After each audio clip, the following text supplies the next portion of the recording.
Some number 5 of section F. पहले देख लेते हैं कि क्या क्या अवेलेबल किया है और क्या हम लोगों को फाइंड करना है। Clear. Compute the index number by total expenditure and family budget method, यानी कि हमारे पास जो इन्फॉर्मेशन है उसके ऊपर से हमें टोटल एक्सपेंडिचर से भी फाइंड करना है और फैमिली बजट से भी इंडेक्स नंबर फाइंड करना है। क्लियर। तो पहले हम लोगों के पास आइटम अवेलेबल है wheat, rice, sugar, oil, pulses and ghee, और फिर देन आफ्टर है यूनिट। गाइज यूनिट का कॉलम अलग से अवेलेबल है, उसका मतलब क्या होता है, we have to satisfy two condition. First one हमारा कंडीशन क्या होगा कि भाई फर्स्ट वन जो यूनिट है वो 1 के मेजरमेंट में होना चाहिए, और second one condition is that कि सारे रो में सेम यूनिट होने चाहिए। क्लियर। अब यहाँ पे देखो क्विंटल अवेलेबल है, 1 क्विंटल मतलब कितना होता है 100 kg। तो हम लोग क्या करते हैं, क्विंटल को काट के उसकी जगह पे क्या लिख देंगे 100 kg।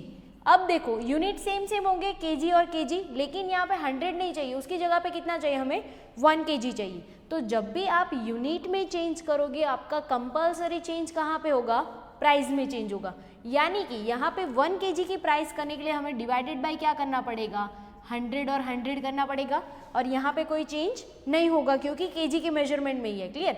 तो ये है हमारा 2013 का क्वांटिटी, यानी कि ये हमारा कॉलम जो बनेगा नया वाला वो क्या होगा Q0, यानी कि यहाँ पे तो 100 एज इट इज ही रहेंगे।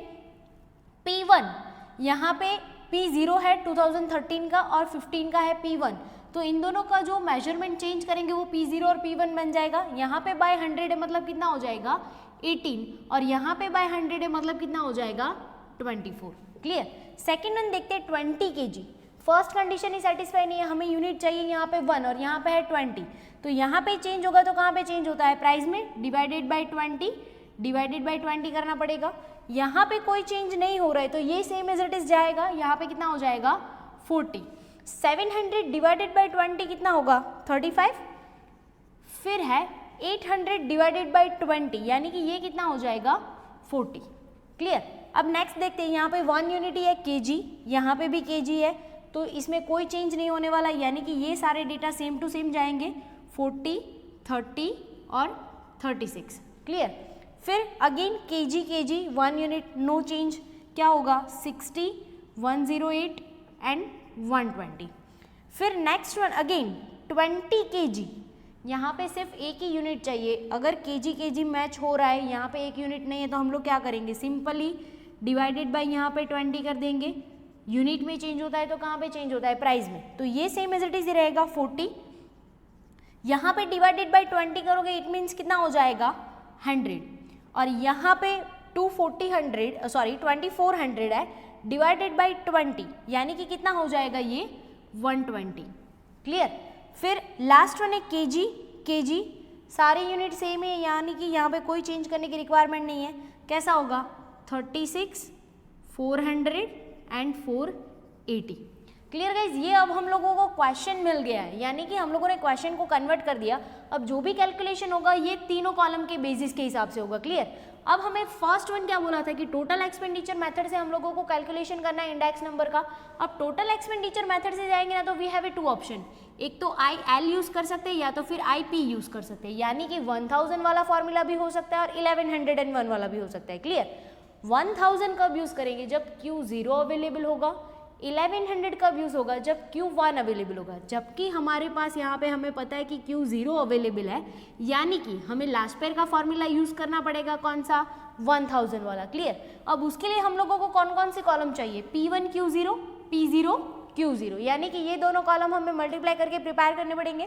फर्स्ट वन हम लोग क्या कर रहे हैं, P1 एंड Q0, यानी कि इन दोनों का मल्टीप्लीकेशन करना है।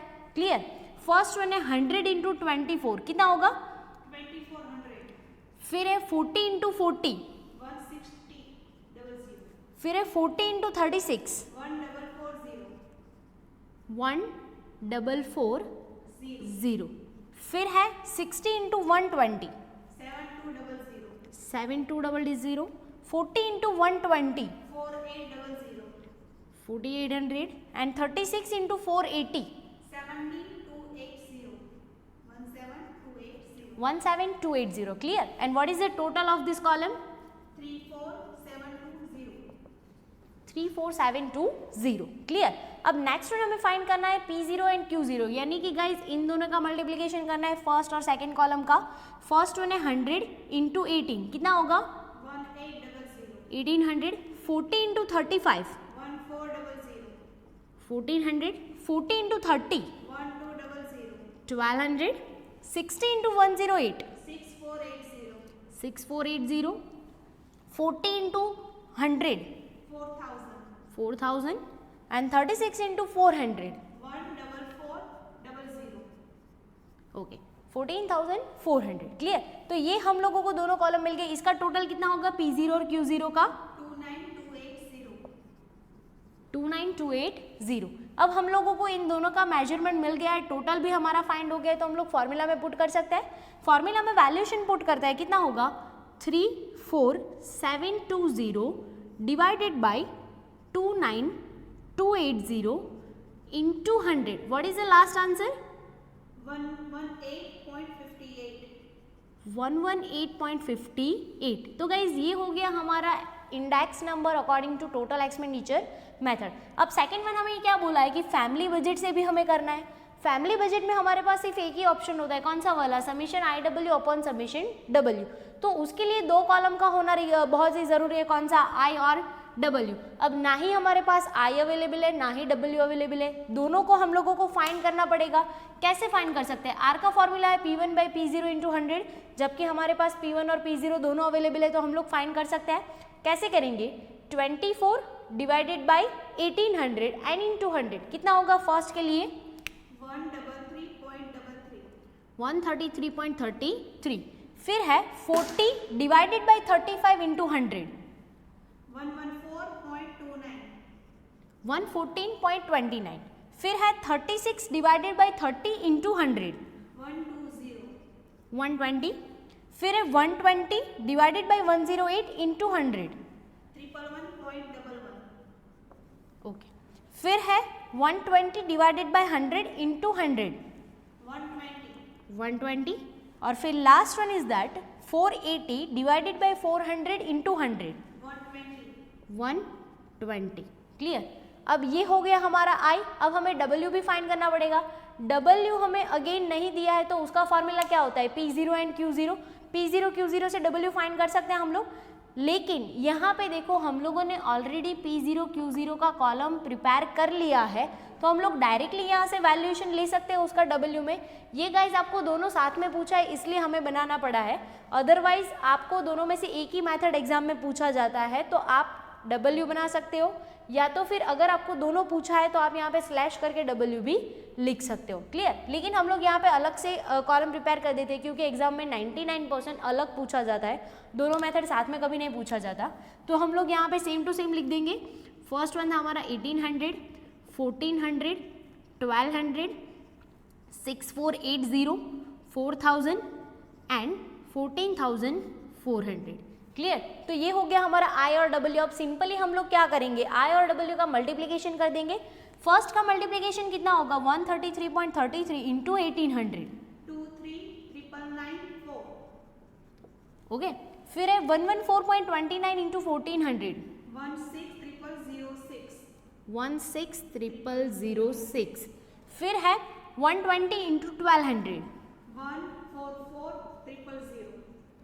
फिर देन आफ्टर है 111.11 इंटू 6480, 71,992.8. फिर है 120 इंटू 4000, 4840.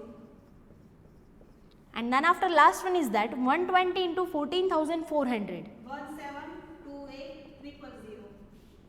Clear guys. यहाँ पे कैलकुलेशन में नंबर थोड़े बड़े हैं, लेकिन हमारे पास कैलसी अवेलेबल है और उसमें GT भी है.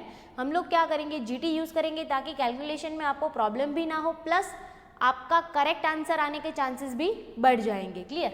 अब हमारे पास दोनों कॉलम अवेलेबल है, दोनों का टोटल कर लेंगे. W का टोटल कितना होता है 29,280. 29280. और फिर IW का टोटल कितना होता है 3471,992.8. क्लियर. अब सिंपली हम लोग वैल्यूएशन यहाँ पे फॉर्मूला में पुट कर देंगे तो हमें आंसर मिल जाएगा. समेशन IW जबकि हमारा है 3471,992.8 डिवाइडेड बाय समेशन W हमारा है 29280 and what is the last answer guys? 118.58. 118.58. Guys यहाँ पे आप कंपेयर कर सकते हो कि दोनों मेथड से आंसर हमारा कैसा मिलता है, सेम। अब मेथड भले ही अलग है लेकिन क्वेश्चन तो हमारा सेम ही था दोनों के लिए, तो दोनों का आंसर सेम ही मिलेगा। लेकिन अगर आपको फैमिली बजट बोला है और आपने टोटल एक्सपेंडिचर से किया है, आपका आंसर पूरा राइट है, फिर भी आपको मार्क्स नहीं मिलेंगे क्योंकि जो मेथड बोला है वही मेथड से हमें करना पड़ेगा। Okay, sum number 6 of section F। पहले देख लेते हैं कि हमारे पास क्या क्या इन्फॉर्मेशन अवेलेबल है, फिर देन आफ्टर हम लोग फाइंड करते हैं। Find the cost of living index number. Cost of living index number हमें फाइंड करने के लिए बोला है और क्वेश्चन में हमें वेट क्लियरली दिया है। इट मीन्स कि ये हमारा कौन सा वाला कॉलम हो जाएगा, W का कॉलम हो जाएगा। जब भी हमारे पास वेट अवेलेबल है तो हमारे पास कोई ऑप्शन ही नहीं होता है, हमें कंपलसरी कौन सा फॉर्मूला लगाना पड़ेगा, summation IW upon summation W। Clear? फिर आगे देखते हैं, हमारे पास आइटम अवेलेबल है, अलग अलग ग्रुप अवेलेबल है, food, fuel, housing, clothing and miscellaneous expenses. Weight का कॉलम अवेलेबल है, इंडेक्स नंबर अवेलेबल है for 2014 and index number for the year 2015, यानी कि हमारे पास 2 ईयर की इंडेक्स नंबर अवेलेबल है, जिसको अलग अलग करने के लिए हम लोग उसको सिर्फ 1 और 2 से नोटिफाई कर रहे हैं कि ये हमारा 1 है और ये हमारा 2 है। आप नहीं करोगे तो भी चलेगा। क्लियर? तो फर्स्ट ऑफ ऑल हमें ये दोनों फॉर्मूला में वैल्यूएशन पुट करने के लिए क्या चाहिए होगा, IW प्रिपेयर करना पड़ेगा। सिंपली क्या करेंगे, फर्स्ट वन W को I1 के साथ मल्टीप्लाई करेंगे और फिर देन आफ्टर W को I2 के साथ मल्टीप्लाई करेंगे। क्लियर? तो फर्स्ट वन हम लोग क्या करेंगे, W और I1 का मल्टीप्लीकेशन करते हैं, यानी कि 31 इंटू 270 कितना होगा, 8370। फिर 14 इंटू 168 2352, 22 इंटू 205 4510 एंड 10 इंटू 174 1740 और last one is that 23 into 303 6969 and what is the total of IW 23941। तो गाइज ये फर्स्ट वन हम लोगों को टोटल मिल गया है, तो हम लोग यहाँ पे पुट कर सकते हैं। सेम एज इट इज हमें W का भी टोटल चाहिए होगा, कितना हो रहा है W का टोटल, 100। अब वैल्यूएशन यहाँ पे पुट कर देते हैं फॉर द ईयर 2014 के लिए 23941 डिवाइडेड बाय 100, यानी कि हमारा आंसर कितना होगा 239.41। क्लियर? ये हो गया हमारा ईयर 2014 के लिए cost of living index number.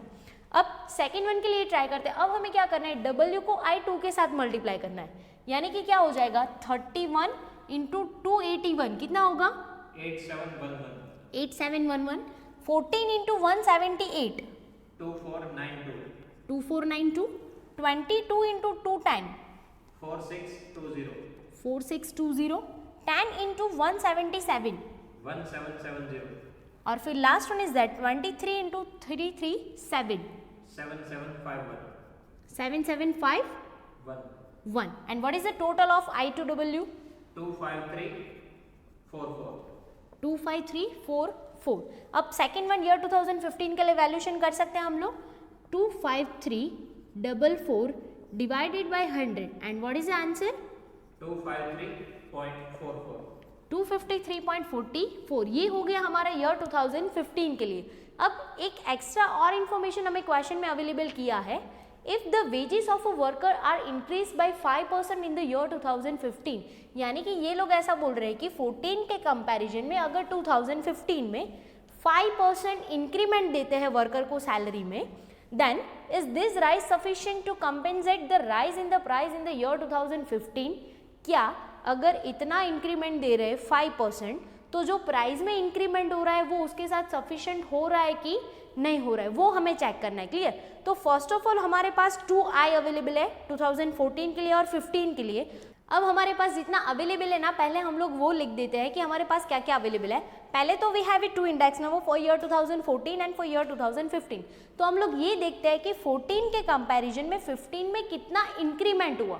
तो कितना इंक्रीमेंट हुआ है, अगर आप इन दोनों को माइनस करोगे ना तो इंक्रीमेंट हो रहा है 14.03%, यानी कि इतना इंक्रीमेंट हुआ है। कितने में से इतना इंक्रीमेंट हुआ है 2014 के कंपैरिजन में 15 में, यानी कि हमारा बेस कितना था 239.41, इट मीन्स कि 239.41 हमारा इंडेक्स नंबर है, तो आगे के ईयर में इंक्रीमेंट कितना हो रहा है 14.03%। क्लियर गाइस, इतना समझ में आया। अब हमें क्या देखना है कि 5% जो इंक्रीमेंट दे रहे हैं वो सफिशिएंट है कि नहीं। अब ये जो 5% दे रहे इंक्रीमेंट डिक्रीमेंट, वो परसेंटेज टोटल कितने होते हैं हमारे 100। तो हमें ये फाइंड करना है कि व्हाट अबाउट 100, यानी कि अगर 100% पे हमें कितना इंक्रीमेंट देना चाहिए। क्लियर, अगर हमारा आंसर 5 आता है तो सफिशिएंट है, अगर 5 से अप एंड डाउन आता है तो इनसफिशिएंट है। क्लियर, अप आता है तो इनसफिशिएंट है और अगर डाउन आता है तो अच्छा है कि इतना नहीं देना चाहिए फिर भी दे रहे। क्लियर, अब हम लोग क्या करेंगे, इसका क्रॉस मल्टीप्लिकेशन करेंगे तो मिल जाएगा आंसर, क्या होगा 14.03 into 100 divided by 239.41. What is the last answer? 5.86%. 5.86%। Guys हमें देना था 5.86% और हम दे कितना रहे हैं, सिर्फ 5%। यानी कि ये जो हमें सफिशिएंट वाला क्वेश्चन पूछा है कि हम लोग जो 5% इंक्रीमेंट दे रहे हैं वो सफिशिएंट है कि नहीं है, तो हमारा आंसर क्या होगा कि ये हमारा जो राइज है इंक्रीमेंट है वो सफिशिएंट नहीं है।